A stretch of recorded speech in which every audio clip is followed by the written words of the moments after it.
La Frenchy Shore est la télé-réalité qui secoue la scène médiatique française depuis son lancement le 11 novembre 2023. Cette télé-réalité, cataloguée comme hardcore, suscite un débat enflammé. Faut savoir qu'en premier lieu, ce qui attire les spectateurs, c'est son concept audacieux. 5 femmes, 5 hommes, une villa au sud de la France et une seule mission, s'amuser et vivre pleinement. La fête, la légèreté et oui, même les relations intimes, tout est au rendez-vous. C'est une plongée dans un monde de liberté sans entrave, une expression radicale de la jeunesse d'aujourd'hui. Le producteur David Macera défend son œuvre en soulignant que Frenchy Shore est une plateforme où les jeunes peuvent exprimer leur sexualité. Il insiste sur le fait que ces jeunes sont hyper touchants et que l'émission ne devrait pas être réduite à la vulgarité. C'est une manière selon lui de s'affranchir des normes sociales et de refléter une partie de la génération Z.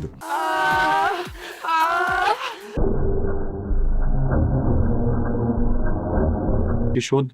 23. Toute cuisse écartée doit être filmée. Mais ça, c'est parce que c'est bien lui, le producteur. Dans le monde médiatique, l'émission est loin de faire l'unanimité. Les critiques fusent dans tous les sens et l'émission est maintenant déconseillée aux moins de 16 ans. Les scènes osées et le langage explicite ont conduit certains à le qualifier de limite de pornographie. Car le plus gros dilemme se situe dans la liberté artistique d'un côté et la protection des jeunes de l'autre. Des politiciens, dont Rima Abdul-Malak et Laurent Marcangeli, expriment leur inquiétude quant à l'exposition des mineurs à ces contenus. Ils appellent à une régulation plus stricte et soulignent l'urgence d'une mise en œuvre rapide de la loi sur la majorité numérique à 15 ans. Le gouvernement fait face à des défis, non seulement pour réguler Frenchy Shore, mais aussi pour harmoniser la législation nationale avec les normes européennes. La position d'Elisabeth Borne souligne la nécessité de coordination pour trouver des solutions efficaces, tout en respectant les libertés individuelles. En conclusion, Frenchy Shore offre une expérience audacieuse qui divise les opinions. D'un côté, la liberté artistique et l'expression authentique de la jeunesse, et de l'autre, la volonté de protéger les mineurs de contenus potentiellement inappropriés. Moi, la question que je me pose est, jusqu'où on peut tracer la ligne entre la créativité provocante et la responsabilité sociale? Quel que soit votre avis, Frenchy Shore a réussi à captiver l'attention de la nation, créant le débat et questionnant sur nos notions de divertissement, de liberté et de responsabilité. Je vous invite quand même à aller vous faire votre propre avis et à aller regarder l'émission et vous me direz en commentaire ce que vous en pensez.